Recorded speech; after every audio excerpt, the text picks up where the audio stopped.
ബുദ്ധി എന്റേതാണെങ്കിലും അത് പ്രയോഗിച്ച് ചേട്ടനല്ലേ. കൺഗ്രാജുലേഷൻസ്. കണക്ക് കൂട്ടിയത് പോലെ തന്നെ നേതാവ് അകത്തായി. നിരാഹാരമാണെന്ന് കേട്ടു. നടക്കട്ടെ. പിന്നെ നമ്മുടെ പൊന്നമ്മയുടെയും നാണപ്പിന്റെയും കല്യാണക്കാര്യം നമ്മൾ തമ്മിൽ ആലോചിച്ചെന്തായി? അവൻ സമ്മതിച്ചോ? Very good. എന്നാൽ നമുക്ക് ഉടനെ നടത്തിക്കളയാം. Okay okay. ആ നാണപ്പൻ ചെറുക്കന്റെ കൈ വല്ല കാശോ ചക്രം ഉണ്ടോ സാറേ? പിന്നെ കാശില്ലാതിരിക്കൂ. അവൻ നല്ലവനാടൂ. പാവം. പാവം ഒരു പൊണ്ടവന് എങ്ങനെ കൂടെ പോർക്കും? നീ പോർക്കണ്ടടി, നിനക്ക് സാറില്ലേ? എടീ, നിനക്കൊരു മേലവിലാസം ഉണ്ടാകുന്നത് നല്ലതാടി. നേരാ സാറേ. പെണ്ണായാൽ മനുഷ്യനെ ബോധിപ്പിക്കാനെങ്കിലും ഒരു അന്തിക്കൂട്ട് വേണം. നാണപ്പനല്ലാതെ വേറെ ആരും നിന്നെ താലി കെട്ടിയാലും നമുക്ക് ഇതുപോലെ കയ്യാനൊക്കില്ലടി. അത് പറഞ്ഞാൽ ഇവളുടെ തലയെ കേറത്തില്ല സാറേ. ഈ പൊന്നമ്മേ, കതിർമണ്ഡപത്തിൽ കേറുന്നതിന് മുമ്പേ എനിക്ക് ദക്ഷിണ തരണം. അതിന് അവള് തന്നെ തരണോ? ഞാൻ തന്നാലും പോരെ? സാറ് തന്നാലും അവള് തന്നാലും കാശ് സാറിന്റെ തന്നെയല്ലേ. അന്ന് എനിക്ക് വയറ് നിറച്ച് ഡിപ്ലിക്കോസ് അടിക്കണം സാറേ. എന്റെ ഒരു ആശയാ. ഇത് നാണപ്പിന് കല്യാണത്തിന് എടുക്കാനുള്ള മുണ്ടും ഷർട്ടുമാണ്. ഇത് അവൾക്ക് സാരി. കൊച്ചമ്മ ഡ്രസ് തന്നു, അങ്ങനെ കുറെ രൂപയും തന്നു. പക്ഷേ ഈ കാർ എന്റെ കല്യാണത്തിന് തരുമെന്ന് ഞാൻ വിചാരിച്ചില്ല. ഞാൻ പറഞ്ഞിട്ടാ തന്നത്. ബില്ല് മാറി കിട്ടിയിരുന്നെങ്കിൽ കല്യാണമേ ഇവിടെ വെച്ച് നടത്തുമായിരുന്നു. അതിരിക്കട്ടെ, എന്തോ കംസൻകുട്ടമ്പിള്ളയുടെ അനന്തരവളാണോ പൊന്നമ്മ? എന്നാണ് മൂപ്പിലാൻ പറയുന്നത്. പക്ഷെ അതിന്റെ അക്കൽദാമം എന്താണെന്ന് എനിക്കറിയില്ല. ഇനി ചോദിച്ചറിയാമല്ലോ. ദാസാറിന്റെ പാചകമൊക്കെ അവളാണല്ലേ? അതെ. അതുകൊണ്ട് കല്യാണം കഴിഞ്ഞാൽ ഉടനെ വിളിച്ചുകൊണ്ടുവരാൻ പറ്റില്ല. എഞ്ചിനീയർ സാറിന്റെ അക്കൽദാമം മുടങ്ങി പോയില്ലേ? അത് ശരിയാ. അദ്ദേഹം എങ്ങോട്ടെങ്കിലും സ്ഥലം മാറി കഴിഞ്ഞാൽ ഒരു വീടെടുത്ത് രണ്ടുപേർക്കും കൂടി താമസിക്കണം. എന്നാ ഇനി നീ താമസിക്കണ്ട. കല്യാണം മംഗളമായി നടക്കട്ടെ. കല്യാണം കഴിഞ്ഞ് അമ്പലത്തിൽ നിന്ന് ഞങ്ങൾ നേരെ ഇങ്ങോട്ട് വരുള്ളൂ. അങ്ങുന്നിന്റെയും കൊച്ചമ്മയുടെ അനുഗ്രഹം വാങ്ങിക്കാതെ ഞങ്ങൾ വേറെ ഒരു അക്കൽദാമയ്ക്കും പോയില്ല.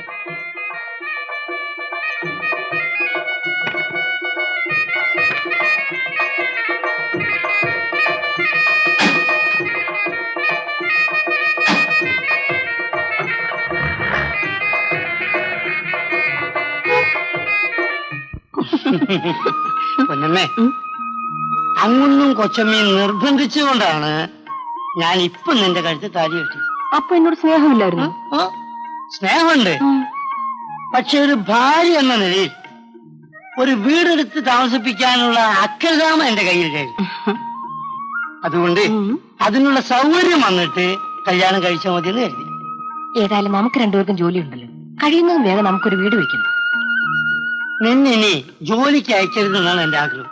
പക്ഷേ പറഞ്ഞിട്ട് ഫലമില്ലല്ലോ. തൽക്കാലം പകൽ നമുക്ക് ജോലി ചെയ്യാം. രാത്രിയിൽ എന്നും ഞാനിങ്ങ് വരാം. കാശൊന്നും കളയാതെ തന്നെ ഏൽപ്പിക്കണം. എന്തിന്? നിന്റെ മാമനോടില്ലേ? രണ്ടുപേരും കാശ് എന്നെ ഏൽപ്പിച്ചാ മതി. വേണ്ട വേണ്ട, ഞങ്ങൾ ജോലി ചെയ്യുന്ന കാശ് ഞങ്ങൾ സൂക്ഷിച്ചോളാം. ആരെ സഹായിക്കാൻ വരണ്ട. തല തെറിച്ചവളെ, ഒരു സംബന്ധക്കാരനെ കിട്ടിയപ്പോ നീ മൂട് മറന്നോ? ഒറ്റ ബീക്കാൻ താൻ വീക്കോ? പൊന്നമ്മയെ എന്നെ വീക്കുന്നൊന്ന് കാണട്ടെ. ഞാനൊരു കളിതമാശ പറഞ്ഞല്ലേ നാണപ്പ, നീ അതൊക്കെ കാര്യമാക്കോ?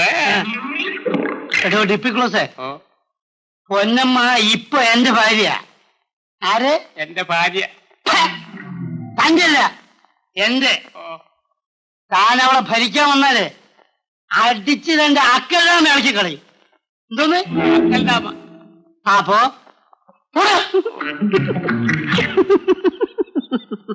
ഞാനവരൊന്ന് വരട്ടി നോക്കിയതാ. മോളെ,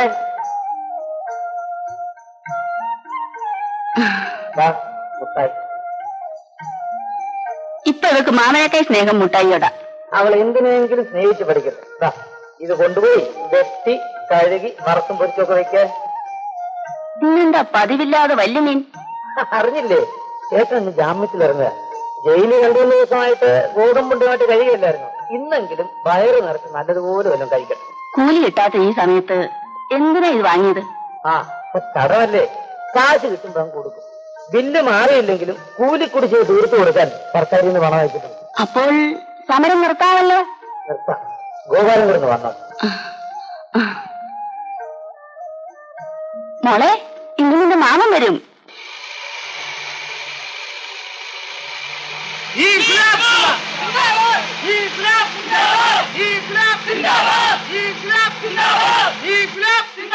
തൊഴിലാളി ഐക്യം, തൊഴിലാളി ഐക്യം, തൊഴിലാളി ഐക്യം, തൊഴിലാളി ഐക്യം, തൊഴിലാളി ഐക്യം.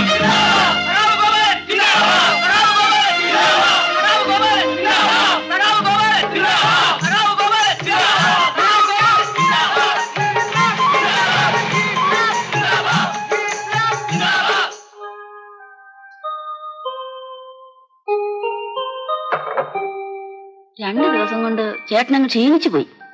നിനക്ക് തോന്നാണ് എത്ര പ്രാവശ്യം ജയിലിൽ പോയിട്ടുള്ളവനാ ഞാൻ. എനിക്ക് പേടിയായിരുന്നു. അയാൾക്ക് ആരെങ്കിലും പിടിച്ചു കിടത്താൻ പാടില്ലായിരുന്നു. ബാവ എന്നും രാത്രി ഈ തിണ്ണയ്ക്ക് വന്ന് കിടക്കുമായിരുന്നു. അതെ ചേട്ടാ, എന്നും അരി സാധനങ്ങളും ഒക്കെ വാങ്ങിച്ചുകൊണ്ട് തരുമായിരുന്നു. നല്ല സ്നേഹമുള്ള മനുഷ്യനാ. ഷാൻ കമ്മിറ്റി നോട്ടീസാണ്. കമ്പി വാങ്ങിച്ച വഴിയിൽ 1.5 ലക്ഷം രൂപ കൊടുക്കാനുണ്ടെന്നുള്ള വക്കീൽ നോട്ടീസ്. ഞാൻ എവിടെ കൊടുക്കും? നോട്ടീസിന് മറുപടി അയക്കണം. ഉടനെ കൊടുക്കാമെന്ന്. മറുപടി അല്ല അവർക്ക് ആവശ്യം, അവർക്ക് രൂപയാണ് ആവശ്യം. ഇത് കൂടാഞ്ഞിട്ട് മരിച്ചവരുടെ വീട്ടിലേക്ക് 10,000 രൂപ കോമ്പൻസേഷൻ കൊടുക്കണമെന്ന് സർക്കാർ എഴുതി വന്നിരിക്കുന്നു. ഞാൻ അന്നേ പറഞ്ഞതാ അവിവേകം ഒന്നും കാണിക്കരുതെന്ന്. ഗോപാലിന് കേസ് കൊടുക്കാൻ ബോംബ് എറിയിച്ചു. എന്നിട്ടിപ്പോ എന്തായി? ആളപകടം ഉണ്ടാകുമെന്ന് ഞാൻ വിചാരിച്ചു. ആ ദാസ് പറഞ്ഞു, ഞാനങ്ങ് ചെയ്യിച്ചു. ആ വകയിൽ രൂപ 5000 ആ പൊന്നമ്മയ്ക്ക് കൊടുക്കേണ്ടി വന്നത്. അന്ന് ഒത്താശ പറഞ്ഞു തന്നവനൊക്കെ ഇപ്പൊ എവിടെ പോയി? അവനൊക്കെ ഇപ്പൊ എന്നെ കാണുമ്പോ ഒളിക്കുകയാണ്. ആ ദാസിനെ എനിക്കൊന്ന് കാണണം. എന്തിന്? എല്ലാ ചരടുകളും ഇപ്പൊ അയാളുടെ കയ്യിലല്ലേ.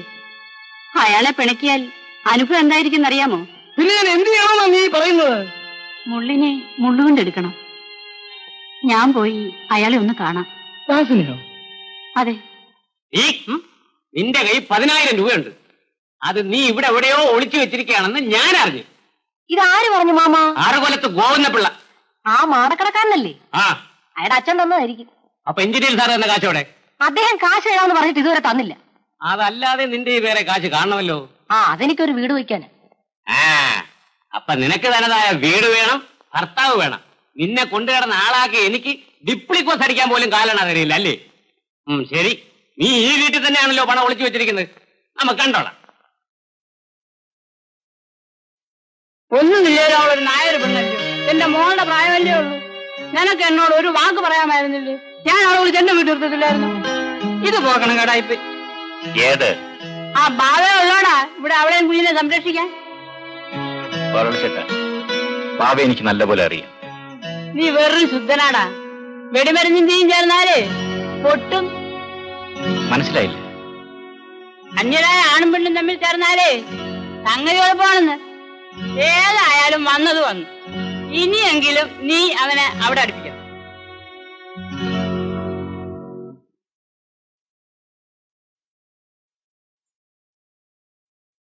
നമസ്കാരം. നമസ്കാരം. കാറിന്റെ ഹോൺ കേട്ടപ്പോ ഞാൻ വിചാരിച്ചു വാസുക്കുട്ടൻ പിള്ളയാണ്. എന്താ പതിവില്ലാതെ? സാറിനെ ഒന്ന് കാണാൻ വന്നതാ. ആ, ബില്ലിന്റെ കാര്യം. ഓ, ഐ സി.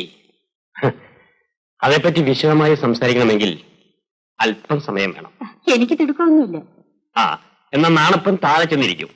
ഞങ്ങൾക്ക് അല്പം സർക്കാർ കാര്യം സംസാരിക്കാനുണ്ട്. എന്നാ ഞാൻ പോയി എന്റെ അക്കൽരാമി ഒന്ന് കണ്ടേച്ചും വരാം. വരണമെന്നില്ല, ഭവാനിയമ്മയെ ഞാൻ കൊണ്ടുവിട്ടോളാം.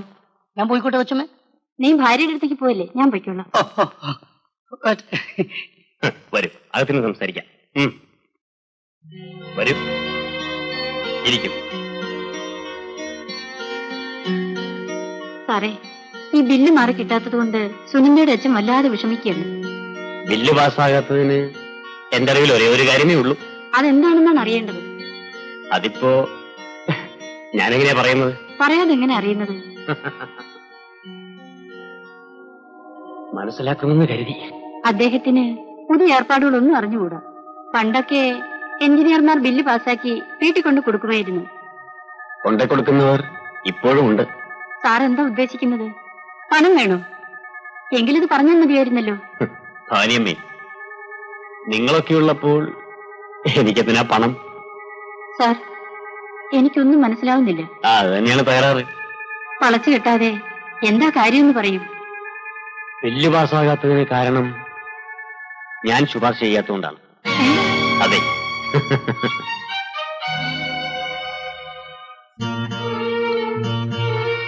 ഞാൻ ശുപാർശ ചെയ്യണമെങ്കിൽ ഞാൻ ആഗ്രഹിക്കുന്നത് എനിക്ക് കിട്ടണം. ദാസ്, ഞാൻ ഇത്ര വിചാരിച്ചില്ല. എന്റെ ഭർത്താവിന് കുറെ കടമുണ്ട്. പക്ഷേ അദ്ദേഹത്തിന്റെ മാനമാണ് എനിക്ക് വലുത്. നിങ്ങൾ പരിചയിച്ചിട്ടുള്ള വഴി ഇതായിരിക്കും. പക്ഷേ ദാസ്, വാസുക്കുട്ടമ്പിള്ളയുടെ ഭാര്യയെ ഇതിന് കിട്ടുകയില്ല. നിൽക്കൂ. വാസുക്കുട്ടമ്പിള്ള ഇന്ന് കൊലക്കേസിൽ പ്രതിയാണെന്ന് അറിയാമല്ലോ. സർവ്വ തെളിവുകളും എന്റെ കയ്യിലുണ്ട്. നാളെ തൂക്കുമരത്തിൽ വാസുക്കുട്ടമ്പിള്ളയുടെ ജീവൻ പിടഞ്ഞ് അവസാനിക്കുമ്പോ ഞാൻ നിങ്ങളെ വന്ന് കണ്ടോളാം. പൊക്കോളൂ. ഞങ്ങളെ ചതിക്കരുത്. എന്റെ ഭർത്താവ് നിരപരാധിയാണ്. അല്ല, അയാളാണ് പൊന്നമ്മയെ കൊണ്ട് ഗ്രാനേഡ് എറിയിച്ചത്, രണ്ടുപേരെ കൊല്ലിച്ചത്. ജീവിച്ചിരിക്കുന്ന ഭർത്താവിന്റെ മാനമല്ലേ നിങ്ങൾക്ക് വലുത്? നാളെ ആ മാനം എന്താകുമെന്ന് നമ്മൾക്ക് കാണാം. നിങ്ങൾ പോകുന്നില്ലേ? എനിക്ക് അല്പം ജോലിയുണ്ട്. ഇല്ല, ഞാൻ പോകുന്നില്ല. അദ്ദേഹത്തിന്റെ ജീവനേക്കാൾ വലുതായി എനിക്കൊന്നുമില്ല. ഒന്നും പേടിക്കാനില്ലെന്നേ. സാർ, ഞാനൊരു ഭാര്യയാണ്. എന്റെ അഭിമാനം. അത് ന്യായം. നോക്കൂ, ഇത് ഞാനും നീയുമല്ലാതെ ദൈവം പോലും അറിയാൻ പോകുന്നില്ല.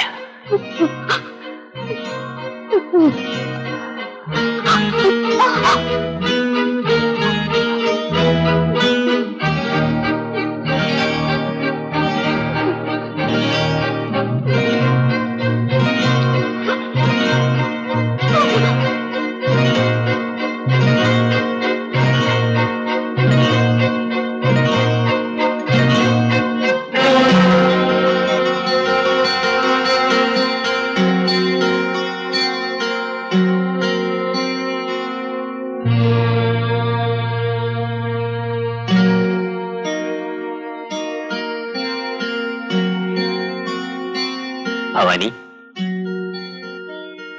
ഇനി ഞാൻ ഭവാനി അമ്മയെന്ന് വിളിക്കില്ല. പോയിക്കോളൂ. 2 ആഴ്ചയ്ക്കകം ബില്ല് പാസ്സായി വരും. ഞാനല്ലേ പറഞ്ഞത്, ധൈര്യമായി പോയിക്കോളൂ.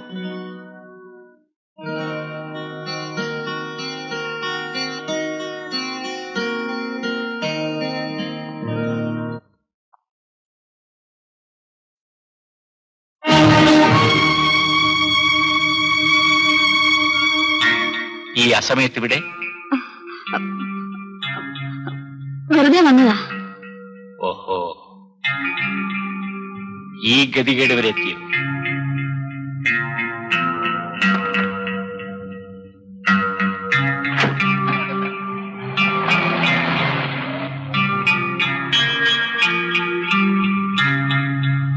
കോൺട്രാക്ടറുടെ ഭാര്യ ഇത്തരക്കാരിയാണോ?